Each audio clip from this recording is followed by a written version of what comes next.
ഐക്യ ജനതാദൾ BJPക്കുള്ള പിന്തുണ പിൻവലിക്കും.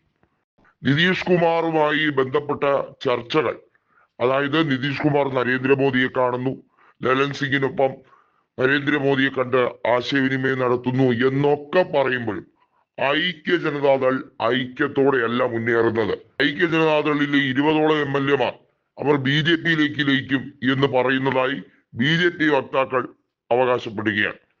മുഖ്യമന്ത്രിയായ സാമ്രാജ് ചൗധരിക്ക് തന്റെ സാമ്രാജ്യമായ ബീഹാർ കാത്തു സൂക്ഷിക്കാൻ കഴിയുമോ എന്നുള്ളത് വലിയ ചർച്ചയായി മാറുകയാണ്.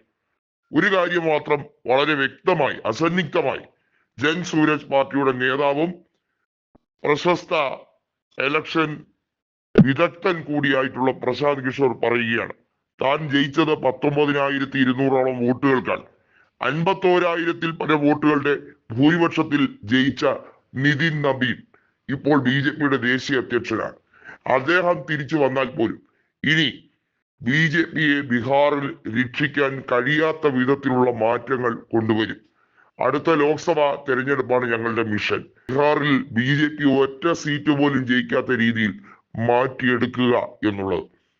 RJDയിലേക്കും ഐക്യ ജനതാദളിലേക്കും കൃത്യമായിട്ടുള്ള ഒരു പാലം പണിയൽ തന്റെ മധ്യസ്ഥതയിൽ നടക്കും എന്ന കൃത്യമായിട്ടുള്ളൊരു സന്ദേശം കൂടിയാണ് പ്രശാന്ത് കിഷോർ പറയുന്നത്.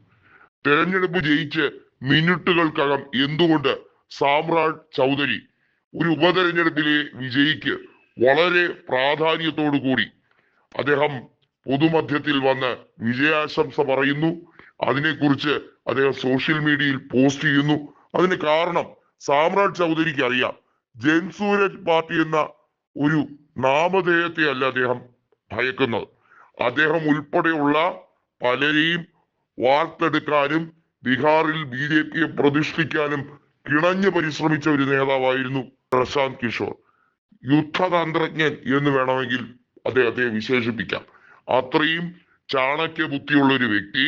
അദ്ദേഹത്തിന് അറിയാം ഇലക്ഷൻ എങ്ങനെ മാറ്റി കളിക്കണം, എങ്ങനെ മാറ്റി കുറിക്കണം എന്നത്. 3,80,000-ഓളം വോട്ടർമാരാണ് ബാങ്കിപ്പൂറിൽ ഉള്ളത്. 34% വോട്ട് മാത്രമേ ബാങ്കിപ്പൂറിൽ അവിടെ പോൾ ചെയ്തിട്ടുള്ളൂ. അവിടെയാണ് പ്രശാന്ത് കിഷോർ വിജയിച്ചത്. യഥാർത്ഥത്തിൽ പ്രശാന്ത് കിഷോർ പറയുന്നുണ്ട്, ടേൺ ഔട്ട് 50%-ത്തിനടുത്ത് എത്തിയിരുന്നെങ്കിൽ തന്റെ ഭൂരിപക്ഷം 40,000-ഓളം എത്തിയനെ എന്നുള്ളത്. എന്നാൽ ഉദ്ദേശിച്ച രീതിയിൽ പോളിംഗ് നടന്നില്ല എന്നുള്ളത് വസ്തുതാപരമായിട്ടുള്ള കാര്യം തന്നെയാണ്. പോളിംഗുമായി ബന്ധപ്പെട്ട കാര്യത്തിലും അതുപോലെ തന്നെ ഇലക്ഷൻ കമ്മീഷൻ വളരെ ബോധപൂർവം നടത്തിയ SIR നടപടി ഉൾപ്പെടെയുള്ള കാര്യങ്ങളിൽ എങ്ങനെ അതിജീവിച്ച് BJPയുടെ ഈ കുബുദ്ധി അത് പൊളിച്ചെടുക്കാൻ കഴിയുമെന്ന് പ്രശാന്ത് കിഷോറിനെ പോലെ അറിയുന്നവർ ചുരുക്കമാണ് നമ്മുടെ രാജ്യത്ത് എന്ന് പറയേണ്ടി വരും.